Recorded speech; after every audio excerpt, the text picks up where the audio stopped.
Welcome to this tutorial. In this video, we are going to talk about the Customize Fields option within the employee directory in KEBS. The user can navigate to the employee directory by clicking on More Apps and searching for the employee directory application. The user can pin the same for ease of access. The landing page of the application is then displayed. The columns displayed within the employee directory can be toggled on and off and can be rearranged using the Customize option.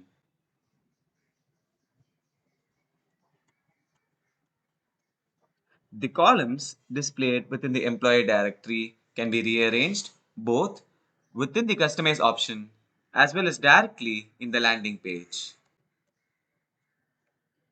This is how field alterations works within the employee directory. Thank you for watching.